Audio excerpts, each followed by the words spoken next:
नमस्कार साथियों, अगर आपने जेईटी 2025 का एग्जाम दिया है, आपके अच्छे नंबर आ रहे हैं, तो आप कंफर्म है कि अपनी जेट की काउंसलिंग जरूर करवाएंगे।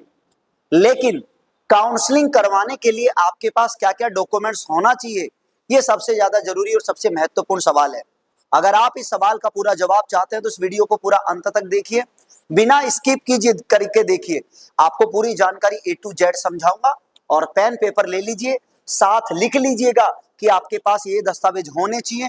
जो है उस पर टिक मार देना, जो नहीं है क्रॉस मारना, और समय रहते उसे तैयार करवा लेना, ताकि आप अपनी काउंसलिंग सही से करवा सके और अपने कॉलेज यूनिवर्सिटी में जाने के सपने को हकीकत में बदल सके। तो नमस्कार, मेरा नाम विक्रम सिंह है और आप इस वक्त देख रहे हैं शेखावाटी का नंबर 1 एग्रीकल्चर स्कूल और कोचिंग का यूट्यूब चैनल योद्धा एग्रीकल्चर स्कूल। तो बात करते हैं इस वीडियो में जेईटी 2025 काउंसलिंग के लिए आवश्यक दस्तावेज क्या क्या होने चाहिए। हम इस वीडियो में बात करेंगे कि ऑनलाइन काउंसलिंग के लिए आपको क्या चाहिए और जब ऑफलाइन आप करवाएंगे उसके लिए आपको क्या चाहिए। दोनों प्रकार की काउंसलिंग के लिए मैं बात करने वाला हूं। तो सबसे पहला बिंदु, अगर आप सभी को ऑनलाइन काउंसलिंग करवानी है, यानी ऑनलाइन काउंसलिंग का क्या मतलब है, सबसे पहले तो सर ये बताओ। सबसे पहला सवाल कि सर ये ऑनलाइन काउंसलिंग, हमें सुनने को कई जगह ये शब्द मिल रहा है लेकिन पता नहीं है कि होता क्या है। मेरे दोस्त, अभी आपका जेट का रिजल्ट आया, देखो मैं पूरी चीजें समझाता हूं, ध्यान से सुनना। अभी आपका क्या है, जेट का रिजल्ट। जेट का रिजल्ट आपका आउट हो चुका है ऑलरेडी। यस सर, हमारा जेट का रिजल्ट आउट हो चुका है। ठीक है, जेट का रिजल्ट आउट होने के बाद अब आप सभी से भरवाया जाएगा ऑप्शन फॉर्म। क्या भरवाया जाएगा? ऑप्शन फॉर्म, जिसे हम बोलते हैं ऑप्शन फॉर्म, जिसे हम कहते हैं। इस ऑप्शन फॉर्म में आपसे कॉलेज और यूनिवर्सिटी आपसे भरवाई जाएंगी। आप किस में जाना चाहते हैं, कौन आपको पसंद है, कौन आपको पसंद नहीं है, ये भरवाया जाएगा। तो भाई साहब, इसी पूरी प्रक्रिया को हम लोग क्या कह देते हैं? ऑनलाइन काउंसलिंग कह देते हैं। इस ऑनलाइन काउंसलिंग को करवाने के लिए आप सभी ने अपनी 10वीं की मार्कशीट फॉर्म भरते समय अपडेट करी थी, बहुत है। 12वीं की मार्कशीट और आपने अपडेट कर दी होगी, नहीं करी है तो आप उसे आज की आज कर सकते हैं, क्योंकि लास्ट डेट उसके लिए 9 अगस्त रखी गई है। कितनी? 9 अगस्त उसके लिए डेट बढ़ाकर रखी गई है। तो आप इसे जरूर अपडेट करें। 12th की मार्कशीट, जिन बच्चों ने 12th का पेपर दिया है इसी साल, वो बच्चे जरूर करें। ठीक है, यहां तक हो गया? ठीक है सर। इसके बाद ये जो ऑप्शन फॉर्म भरेंगे, ये ऑनलाइन काउंसलिंग का रूप हो गया। इसके बाद आपके लिस्ट आएंगी काउंसलिंग की, फर्स्ट राउंड की लिस्ट, सेकंड राउंड की लिस्ट, थर्ड राउंड की। जब आपको कॉलेज मिल जाएगा, मिलने के बाद आपको कॉलेज में जाकर वहां पर अपना डॉक्यूमेंट्स वेरिफिकेशन, या जिसे हम कहते हैं रिपोर्टिंग, क्या कहते हैं बोलो? इसे हम कह देते हैं रिपोर्टिंग। इसे हम कहते हैं रिपोर्टिंग, कि रिपोर्टिंग करवाने के अंदर आपको क्या क्या डॉक्यूमेंट्स चाहिए। तो मैं वापस बता दूं, ऑप्शनल फॉर्म ऑनलाइन काउंसलिंग करवाते समय आपको किसी प्रकार के एक्स्ट्रा डॉक्यूमेंट्स की आवश्यकता नहीं होती है। केवल और केवल यहां पर आपको 10th और 12th दो प्रकार की मार्कशीट ये आपको चाहिए होती है, और ये मार्कशीट आपकी पहले से अपलोड हो रखी होती है, तो नया कुछ अपलोड नहीं करना पड़ता है मेरे दोस्त। बोलो क्लियर? अब हम सीधा बात करते हैं, नेक्स्ट हमारा जो मुद्दा है कि साहब रिपोर्टिंग के लिए क्या क्या डॉक्यूमेंट्स चाहिए। ठीक है, क्रम से आपको डॉक्यूमेंट्स बताता हूं, एक एक डॉक्यूमेंट्स मैं ऑर्डर में बताऊंगा। आप क्रम वाइज उन डॉक्यूमेंट्स को लिखे, खाली पन्ने पर एक पेन पेपर लेकर बैठो मेरे दोस्त, उन्हें लिखना, टिक लगा लेना मेरे पास है, क्रॉस मार देना मेरे पास नहीं है, और क्रॉस वालों को फिर बाद में सही से करवा लेना। नंबर 1, सबसे पहले बात करते हैं 10वीं की मार्कशीट। क्या बोलो? 10वीं की मार्कशीट आपकी होनी चाहिए। है सर 10वीं की मार्कशीट। नंबर 2 होनी चाहिए 12वीं की मार्कशीट। ठीक है, 12वीं की आपकी जो मार्कशीट होगी ये आपके पास होनी चाहिए। तो दो चीजें, 10वीं और 12वीं की मार्कशीट आपकी होनी चाहिए। नंबर 3 मैं बात करता हूं, आप सभी के पास क्या होना चाहिए? अपना जाति प्रमाण पत्र। क्या होना चाहिए? जाति प्रमाण पत्र आपका होना चाहिए। किस किस के लिए? ओबीसी का होना चाहिए, ईडब्ल्यूएस का होना चाहिए, और आपका जो एमबीसी होता है इसका होना चाहिए। इन तीनों में अगर आप आते हैं तो आप सभी का जाति प्रमाण पत्र अगर इन तीनों के हैं तो होना चाहिए। दूसरा, 1 साल से पुराना नहीं होना चाहिए। 1 साल से आपका अधिक पुराना नहीं होना चाहिए। पुराना नहीं होना चाहिए, यह बात ध्यान से नोट कर लेना। अगर 1 साल से ज्यादा पुराना है तो नया बनवा लेना, फायदे में रहोगे जनाब, काम आने वाला है। ठीक है मेरे दोस्त, आगे बात करता हूं और यहीं पर एक बिंदु ऐड कर देता हूं आप सभी के लिए।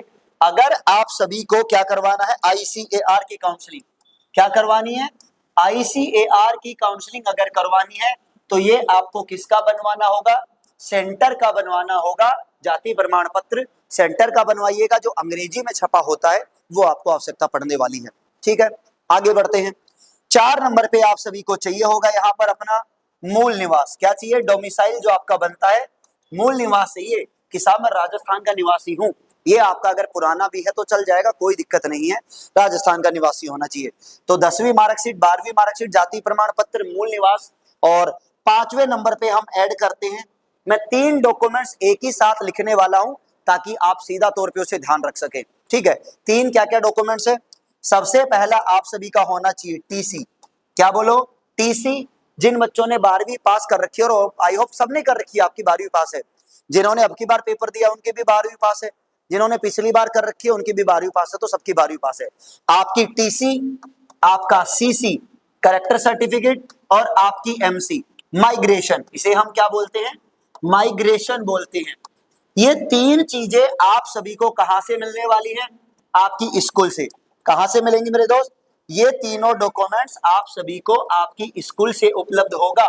वापस नोट करिए, टीसी, सीसी, माइग्रेशन, तीनों डॉक्यूमेंट्स स्कूल वाले देंगे। तो 3 डॉक्यूमेंट्स ये होना चाहिए आपके पास, जो आपका ट्रांसफर टीसी सर्टिफिकेट, जो चरित्र प्रमाण पत्र है वो, और माइग्रेशन सर्टिफिकेट, ये तीनों चीज आपके पास होनी चाहिए। तो 1 2 3 4 5 6 7 डॉक्यूमेंट्स आपके हो चुके हैं। 7 के बाद और क्या चाहिए, अब 8वां डॉक्यूमेंट्स आपके पास क्या होना चाहिए, ध्यान से सुनना, एक एक चीज बकायदा बता रहा हूं। सबसे पहले आपके पास होना चाहिए जेट का form print out. Form print out, आपने जेट का जब फॉर्म भरा था तो एक प्रिंट आउट आपको फॉर्म भरने वाले निमित्र वाले ने दिया होगा, उस फॉर्म का प्रिंट आउट आपके पास होना चाहिए। नहीं है तो आप डाउनलोड करके आज प्रिंट करवा सकते हो। नंबर 9 की बात करते हैं जनाब। जेट के प्रिंट आउट के अलावा आपको और क्या चाहिए, आपको चाहिए जेट का एडमिट कार्ड। क्या चाहिए बोलो, जेट एग्जाम का आपका जो एडमिट कार्ड था, ये आपको प्रिंट आउट इसका निकलवाना होगा। 10 नंबर पे अगर हम बात करते हैं तो आपका जेट का जो स्कोर कार्ड है, स्कोर कार्ड आपका जो रिजल्ट है वो आपका होना चाहिए आपके पास, कि साहब मेरा जेट का स्कोर कार्ड ये है, रिजल्ट ये है, ये चीजें होनी चाहिए। 11 नंबर जो चीज है, ये आपका जेट का अलॉटमेंट, अलॉटमेंट लेटर होता है। ये कब आएगा, ये कॉलेज मिलने के बाद आएगा। कब आएगा, जब आपको कॉलेज मिल जाएगा, कॉलेज मिल जाएगा उसके बाद आपको जेट का अलॉटमेंट लेटर प्राप्त होगा। तो आपका जेट का फॉर्म का print out, admit card, score card और जेट का अलॉटमेंट लेटर, ये 4 चीजें आपके पास जेट की वेबसाइट के थ्रू आपके पास होनी चाहिए, ये चारों चीजें। 12 नंबर पे अगर मैं बात करता हूं तो आपके पास आपकी क्या होनी चाहिए, फोटो होनी चाहिए, 4 फोटो न्यूनतम, जो आपने फोरम में लगाई है, फोरम में लगाई है वो वाली फोटो होनी चाहिए। और सर किसी कारणवश सर मेरे पास तो वो फोटो है ही नहीं, कोई बात नहीं, अगर नहीं भी है तो आप दूसरी फोटो लगा सकते हैं, डरिए मत। फालतू के किसी आप लोग आपको डरा रहे हैं कि वही चाहिए, नहीं, देखो अगर है तो बहुत अच्छी बात है, कोई दिक्कत नहीं है, और अगर नहीं है तो आप नई फोटो खिंचवा सकते हैं, कोई समस्या नहीं आती है। आप ये आपको 4 फोटो की आवश्यकता होती है। नंबर 13 अगर मैं बात करूं तो आप सभी को चाहिएगा, क्या बोलो, आय प्रमाण पत्र।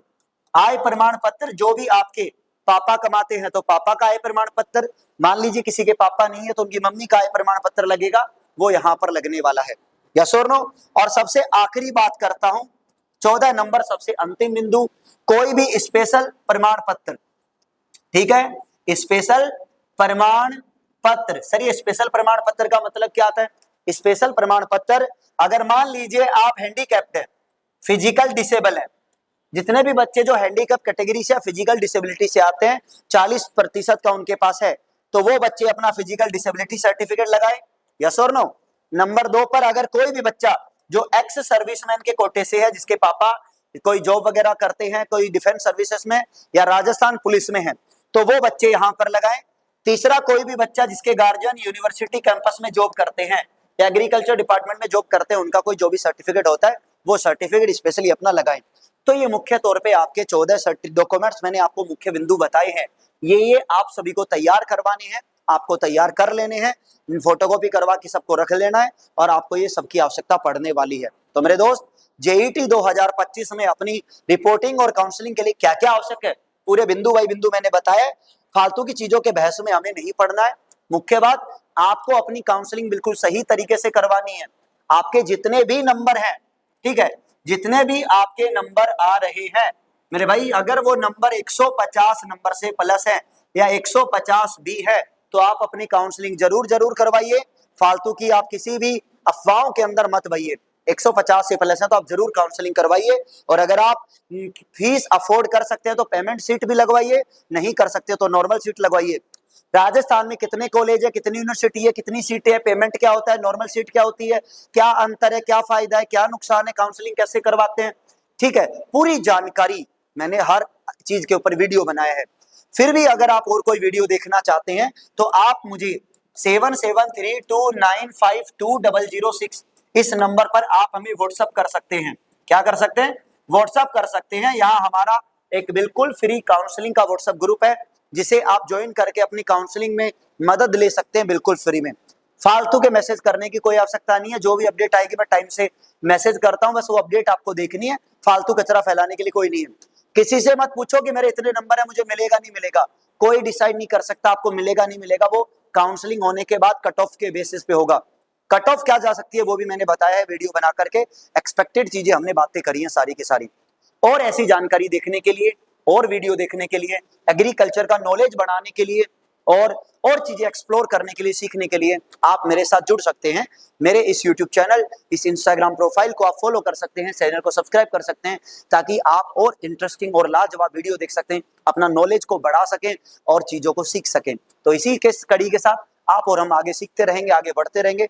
फॉलो सब्सक्राइब आप कर सकते हैं। इससे हमें भी थोड़ी अच्छा महसूस होगा, खुशी महसूस होगी और हम आपकी मदद करने के लिए यूं ही वीडियो लेकर के आते रहेंगे। बहुत बहुत धन्यवाद, आभार। फिर मिलते हैं अगले वीडियो में। तब तक के लिए जय हिंद। कमेंट बॉक्स खुला है, दिल खोलकर अपने सवाल जवाब आप कर सकते हैं और ये नंबर आपके लिए व्हाट्सएप पर एनी टाइम उपलब्ध है। आप इस पर अपने सवाल भेज सकते हैं।